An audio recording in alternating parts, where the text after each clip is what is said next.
Hello तनी सा और बढ़ाया दा। हेलो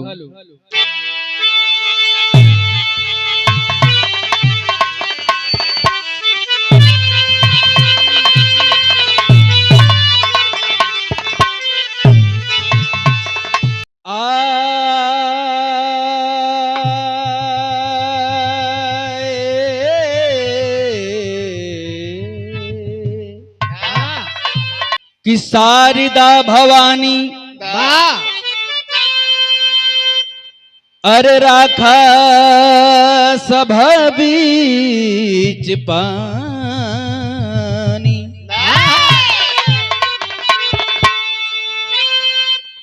कि शारदा भवानी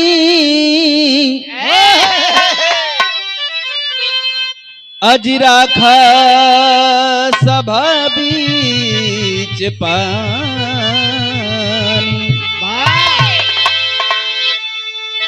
कि हाथ जोड़ पड़त बान पैया हे मैया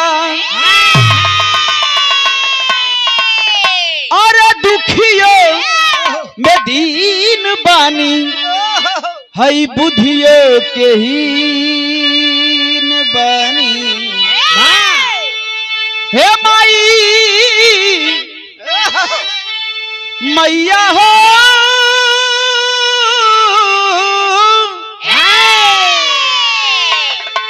आज दुखियो में दीन बानी हई बुधियो के हीन बानी। लोग कहे मनीष गवैया हो मैया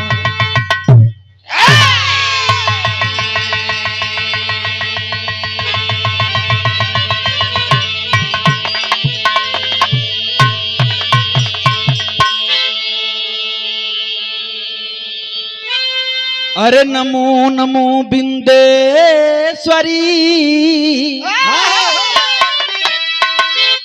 अजी नमो नमो जगदम्बा। भक्त जनों के काज हित मां करती नहीं विलंब।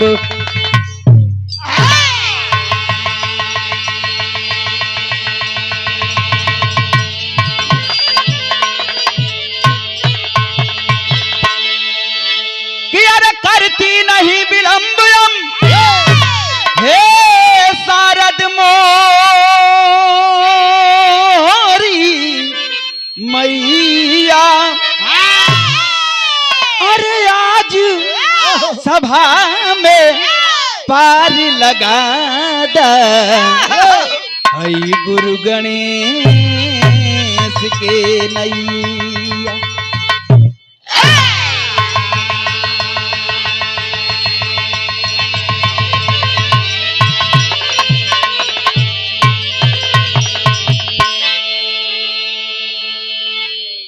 कि बाग बुढ़ान कि सिंह हैरान अरे ध्यान धरे शिव को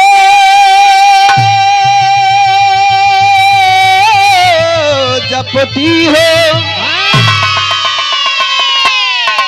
अरे मोहे पुकार देर भई अरे अम्ब विलंब कहाँ करती हो।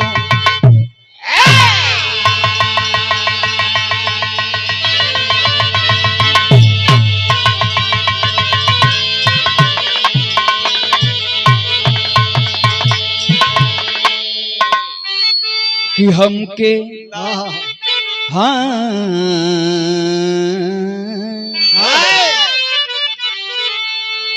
अजी हमके आपन दास बनाला। हाँ बिनती करी हजार तो हर चरण के धूल से मई बनी तकदीर हमार।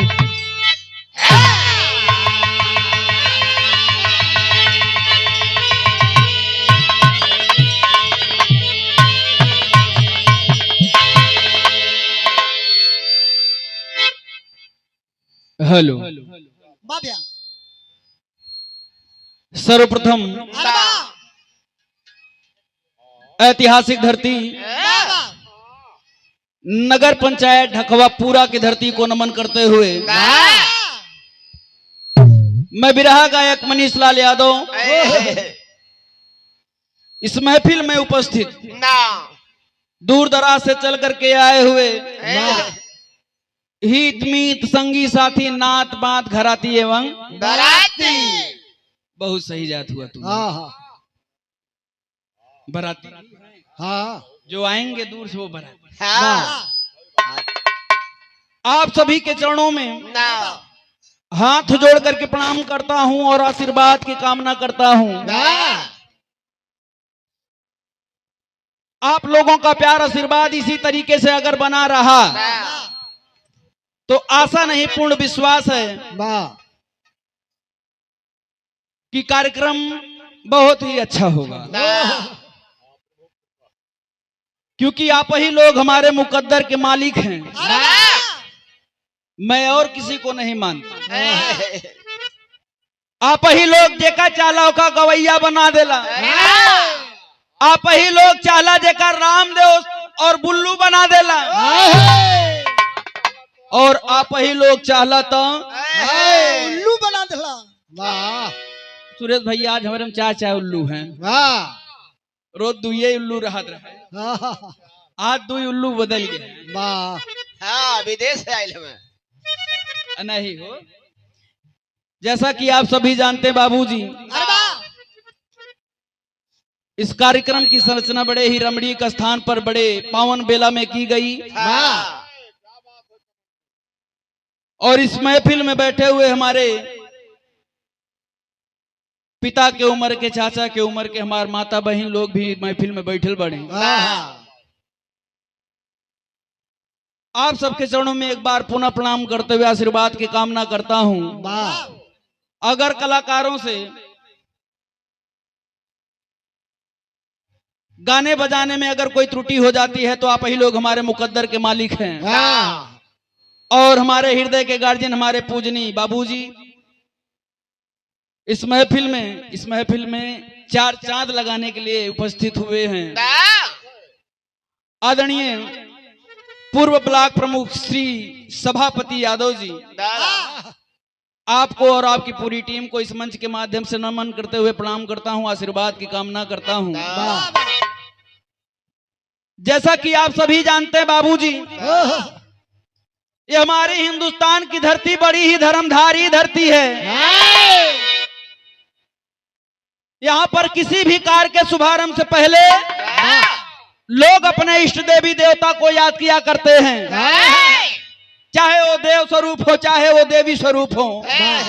ये धरती पे बड़ा पूजनीय लोग बाड़न, जैसे कि बल के चाहे वाला महावीर हनुमान जी महाराज को लोग याद करेलन, पूजा बंदन करेलन। जो हम सबसे बड़का भक्त हमसे बड़का हवा का। और धन के चाहे वाला माता लक्ष्मी का आराधना वंदना करेलन। और हम गवैया बजवैया चढ़वैया मतलब नहु का नाम गलत ना हो। चढ़वैया साइकिल पे दूध ले चढ़ाई जाओ। साइकिल सही कहा हुआ। ड्राइवर लोग जब अपन स्टेयरिंग पकड़लन तो वो लोग भगवती के याद करन कि हे माई ये तरह सही सलामत स्टेयरिंग पकड़ावत तारू, आज सीट पे चढ़ावत तारू, गाड़ी पे चढ़ावत तारू, वही तरह सही सलामत घरे उतरी है। कमाए धमाए के बढ़िया है, तब हमके घरे उतार दिया। और हम गवैया बजवैया पढ़वैया लिखवैया साम वेद की देवी माता मैहर के पहाड़ पर विराजमान माता शारदा भवानी, विंध्याचल के पहाड़ पर विराजमान माता विंध्याचली भगवती, जौनपुर के पावन नगरी में विराजमान माता शीतला भवानी के दुलाइन गाय बजाय हमने याद करीला। और बहुत ज्यादा समय न लेते हुए हम आप लोगन के वहां लेके चलब। कौन ट्रेन हो? आप लोग बड़ा बेसब्री से इंतजार भी करत हुआ। अच्छा देख ला, यह मौके मौके के बात हो। आज के हमार रान पड़ोसी पट्टीदार के हैं? आप सब बहुत अच्छे जानते हैं पड़ोसी पड़ोसी भला ना चाहते हैं। बिरहा की बड़ी ही सुप्रसिद्ध गायिका, बड़ी ही सुपरस्टार गायिका, बिरहा का जहां तक नामो निशान है, कोने कोने में विख्यात गायिका बगल के मंच पर विराजमान अभी तो नहीं है, आने वाली है, अभी आने वाली हैं। ज्योति यादव एंड उनकी पूरी टीम को नमस्ते प्रणाम करते हुए आशीर्वाद की कामना करता हूँ। सबके लिए ले चला, हम अकेले चलबे ना करी, बाबा हम भले तो बगल वाला भी भला, साउंड वाला आपो भला भैया, तो आप एक भरोसे दोनों जने भला रहा भाई।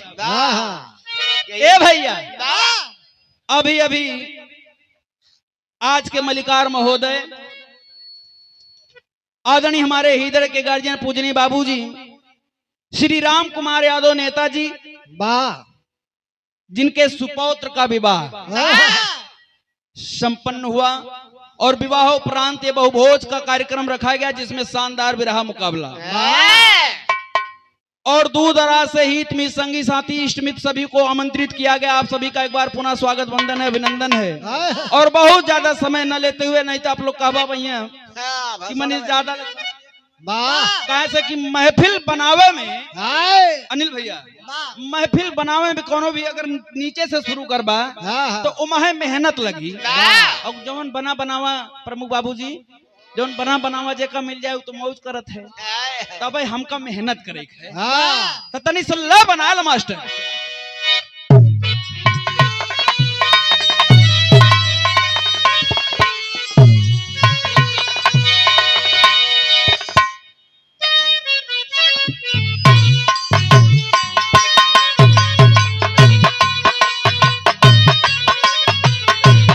वाह वाह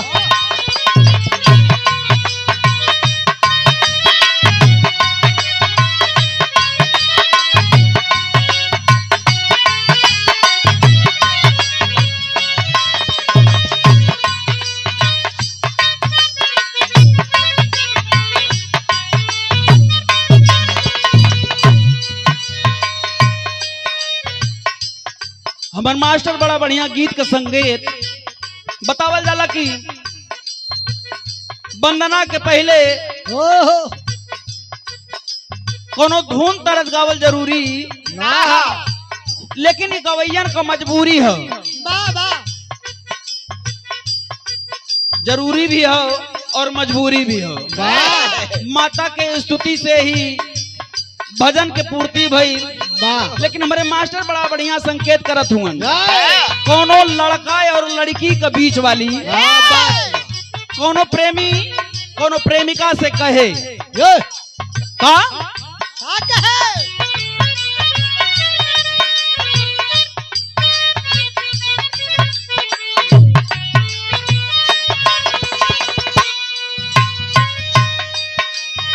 कहे क्या कहे? अरे ना जी अब अरे ना जी अब तोहरा बिना आजे बुझाई बा,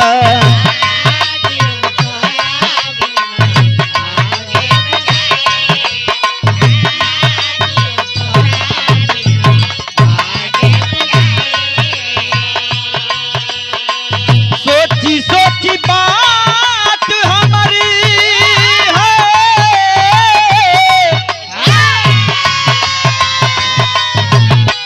सोची सोची बात हमर रोमगन गनाइल बा।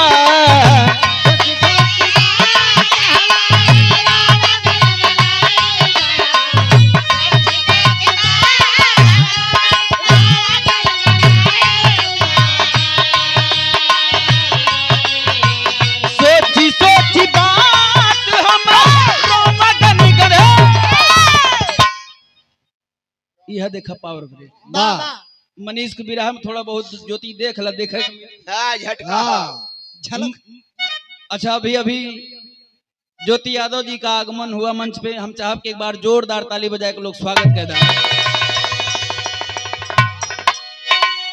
कि सोची सोची बात हमर रोवा गन गनाइल बा, ना जियब तोहरा बिना आहा जे बुझाइल बा, ना जियब तोहरा बिना।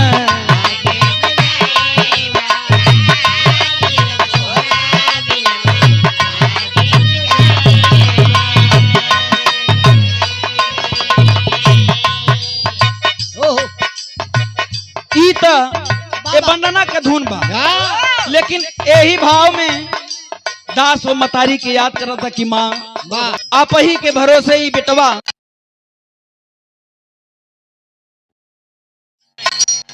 कुछ बोले ला बतियावेला, और आज भी आप ही के भरोसे आप ही के सहारे इस मंच पर विराजमान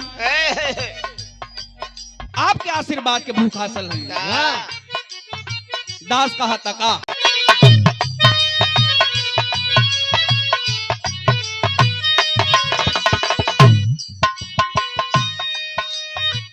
गीतिया गवाई नहीं,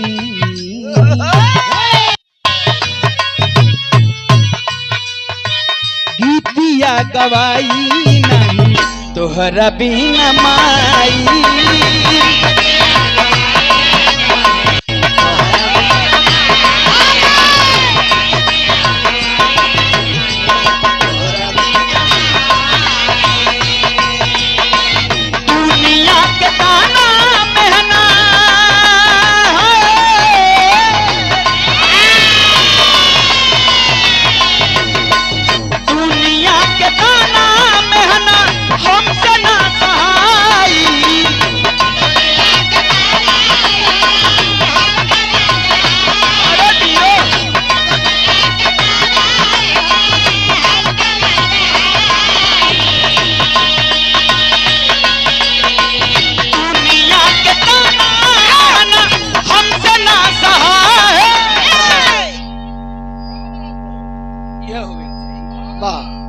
दुनिया में कोई भी कार्य आप अगर करना शुरू करेंगे, चाहे छोटा कार्य हो चाहे बड़ा, आपका विरोधी ये धरती पे जरूर होंगे।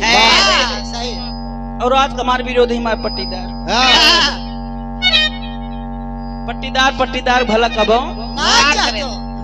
दास वह कहल चाहता कि मतारी हो, जब से विरहा जगत में कदम धैली है बड़ा ताना मेहनत करे के पड़ल हो, लेकिन आप क्या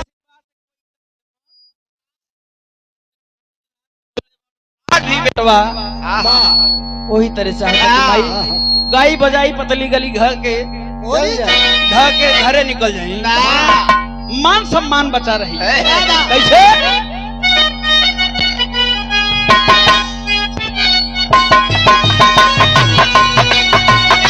दुनिया के ताना मेहना हमसे ना सहाई,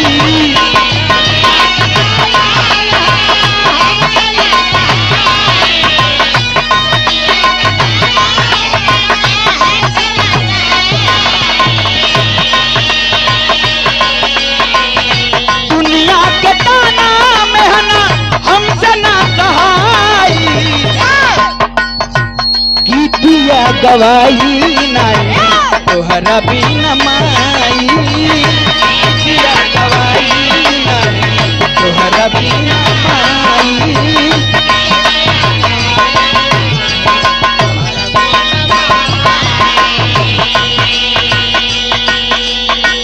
दास कहलक मास्टर ध्यान हमारे ऊपर रहे, तू यार बाहर देखबा बाबा ठीक है। दास कहलक की मतारी हो भाई लड़का कब वो स्कूले के मुंह नहीं खे दिखलस, पिछवाड़े से पढ़े से सही कहा हुआ। हमके स्वर और व्यंजन के ज्ञान ना हो, सारे गा माँ पधनी सही सब ना जानीला, लेकिन मतारी हो भरोसा आपके बाद। कैसे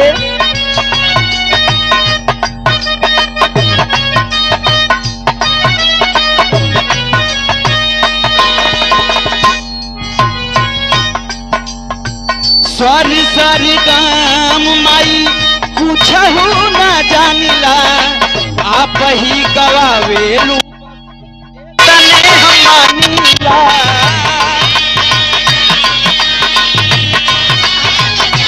अरे वाह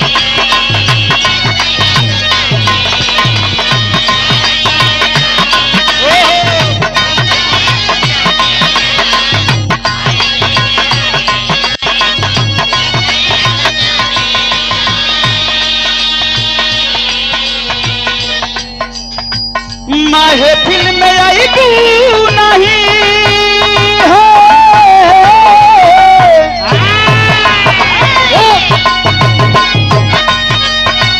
महफिल में आई तू नहीं जाइब मुरझाई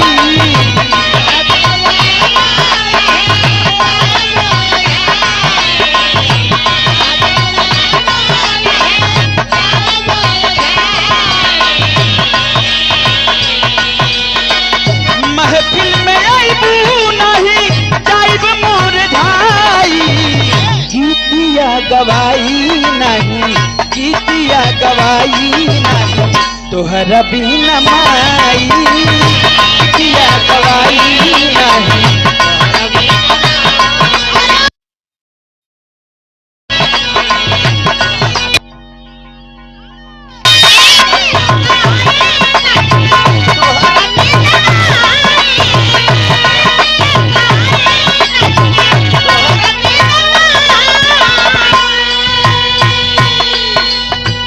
यार देखा तू नहीं बड़का मुर रहा। हाँ मैं तो ए भैया दास कलश की मतारी हो हम भी तोहार पुजारी हमार माई भी तोहार पुजारी और हमार बाऊ भी तोहरे पुजारी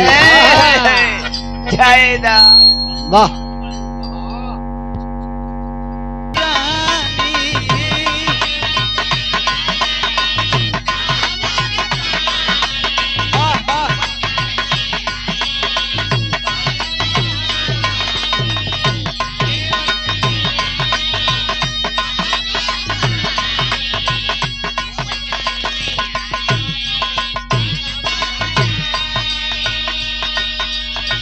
सोची सोची बात बाटे रोमा भर भराई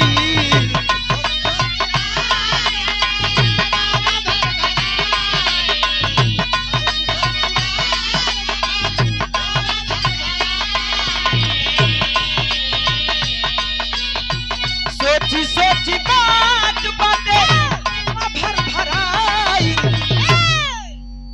अरे कितिया गवाई नहीं अरे कितिया गवाई नहीं तोहरा बिना माई कितिया गवाई नहीं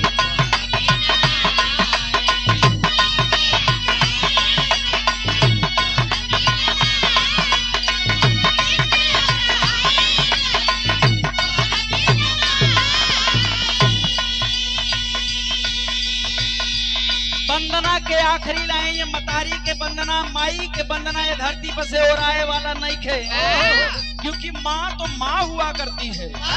बार हमारे प्यारे लाल कवि जी एक लाइन लिखलन अमृत के धार कोई कितनो पियाई एगो कैसे करेजवा जुड़ाई ये भाई एगो क्योंकि माँ माई के कर्जा से धरती पर कोई उरीन होखे वाला क्योंकि माँ तो चाहे वो हमार जन्म देवे वाली माई हो चाहे पूरे सकल संसार के मतारी हो। दास अपना गुरु घराने के परिचय आखिरी लाइन में देता कि फूल कौना डाली के कहलस का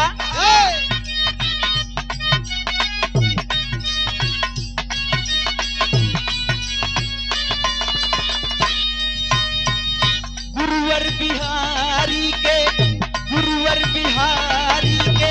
तो हई जीतावलू प्यारे लाल विजयी के विजयी बनवलू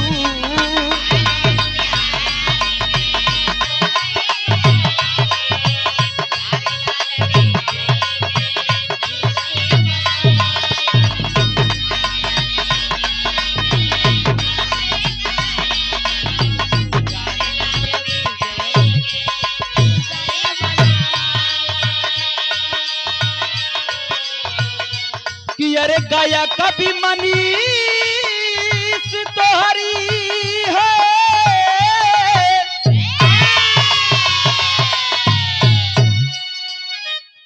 कि गाया कभी मनीष तोहरी अरे शरीर में आई अरे गीतिया गवाई नहीं हाँ हाँ गीतिया गवाई नहीं तोहरा बिन माई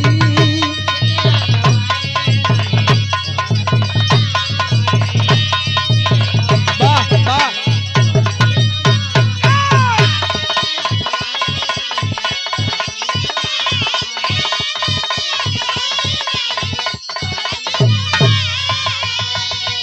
अरे गीतिया गवाई नहीं तोहरा बिन